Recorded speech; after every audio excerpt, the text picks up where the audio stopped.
So the title of the video might be a little bit misleading because the bottom line is I actually have not gotten a $12,000 estimate for this car recently. And in fact, the origin of the $12,000 estimate was when I first bought the car. As I've mentioned in previous videos, when I first bought the car, within a week, I had a little bit of a problem. It stranded me on the side of the road. It turned out to actually be a fuel regulator which was going bad, and it made the car just stall out completely intermittently. And because the car was brand new, I didn't want to fuss with it, sent it off, had the tow truck tow it to the dealership, which was actually closer than my house. And yeah, they fixed it for about $600. But during that time, they did a free safety inspection, and that's when they gave me an estimate, if I fixed everything on the car that was wrong at the time, an estimate of just under $12,000. I believe it was $11,800, something like that. So today's video, what I want to do is I want to go over the things that I fixed on the car myself. I haven't quite done all of the things that were on that list, despite the fact that it was now going on 4 years ago. But I do have an estimate or an idea of what the things that I'm about to do to the car will cost. So I can throw that in there as well. So the point of this video, really the subtitle to this video, is how much money can you save if you do all of the work yourself? So let's have at it. Okay, naturally there was a bit of a cut there because of course I forgot my paperwork in the house, so I had to run in and get it. But I'm going to go down the list one by one, and we'll compare on one side of the screen, and I'll also show you the redacted version of the bill itself as we go through it, because the reason it's redacted is obviously I don't think that the service advisor wants his name out there, and I don't plan to throw any shade on the Jaguar Land Rover dealership that I used for this quote, because frankly they need to make a living. I will say this, that they had recently built a brand new showroom, and so I do wonder if maybe the fact that this bill was this estimate was so high had something to do with their brand new very fancy showroom. I definitely redacted the names to protect the guilty, as it were, in this case. Although I will say before we get started, in terms of part of the reason why I chose Jaguar, I had a lot of BMWs over the years, and I had a falling out with the dealership, and I've always had a very, very good experience with the Jaguar dealership. And the ultimate bill, all of this, all 4 pages actually turned out to be $600, because all I did was pay for the thing that was wrong with the car. The safety inspection was free. So that was a very good thing. And it should be noted also that while they were doing all of this work, I was driving around in one of their cars. They gave me I believe it was an E-Pace to drive around. And some say that I may have taken it to New York City, but I think the statute of limitations is out at this point. So anyway, going down the list. So the first thing, of course, like I mentioned, was the safety inspection. So that was free. Now, obviously, that's a way for them to make money. So, of course, they're going to do a safety inspection, look for all the things that are potentially wrong with the car. So hopefully you agree to have them fixed, which makes them a lot of money potentially. So that's the first thing. Safety inspection is free. Second, so that's actually basically that was page 1. Page 2. Wash and vacuum the car, excuse me. Wash and vacuum the car, also free. See? Very good service from the Jaguar Land Rover dealership. Let's say third thing. Okay, now here's where we get into the stuff that could potentially cost money if I agreed to it. So the first one was left front caliper springs, check them for noise. I did have like a little bit of a knocking at my front wheel, and it was just the caliper spring that needed to be replaced. So had they done it, $232. I did it for free. So it cost nothing. All I did was take the caliper spring off of there and bend it and put it back on again.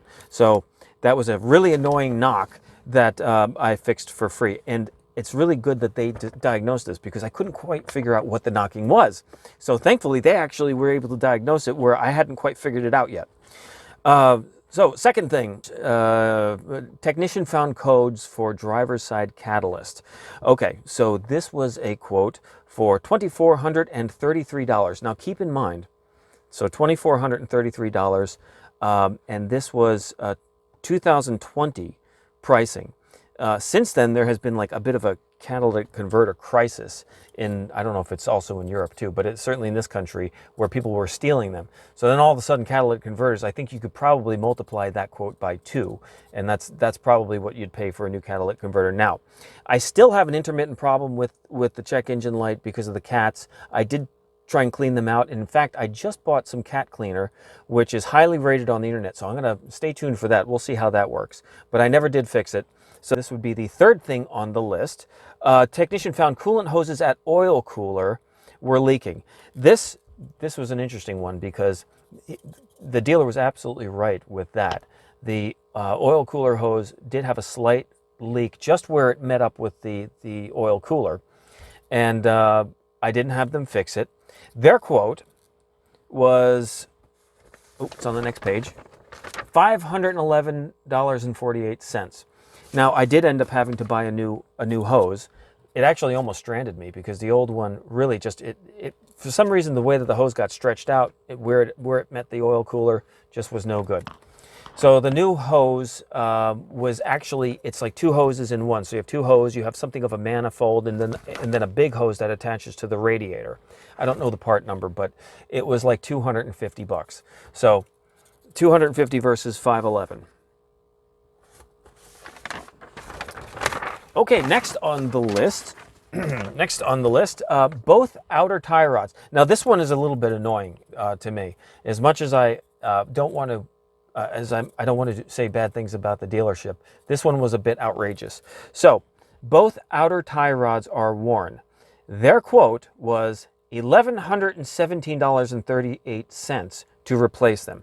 Now, outer tie rods for just about every car I've ever been familiar with is probably a half-hour job per side. What's more, I bought new outer tie rods for this car for $35. So $35 times 2, $70, and they quoted me $117.38, $1,117.38 back in 2020 money. Okay, so that was particularly annoying. Plus, when I took the old ones off, they didn't look particularly worn to me. But who knows? Maybe I missed something. Next, this is a project that I'm going to do soon on this car, but I haven't done it yet. Technician found both front shocks worn, and it's $1,243 for that estimate. But they also said that both front shock mounts are worn for an additional $445. So to do the front shocks, it's $1,243 plus $445. So I'll show the math over here.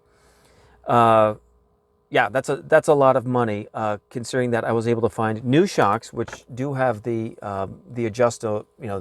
electronic adjustability for $550 on eBay, brand new ones. So, and of course I'm going to do the work myself. So we're talking, full coilovers. I don't need any shop press or anything like that. Replace them for it's going to be about $550. Okay, so as is typical, I forgot something. So the technician also found that the upper control arms were also worn out, and I did replace those. The estimate from the technician was $2,435.12 for uppers on the right and left front. My price, I found them for $112 a piece, so $224, and again, I installed them myself. So that's another very big difference there. The front timing cover is definitely leaking on this car, and it is big work to do that. I mean, you have to take off the entire nose of the car.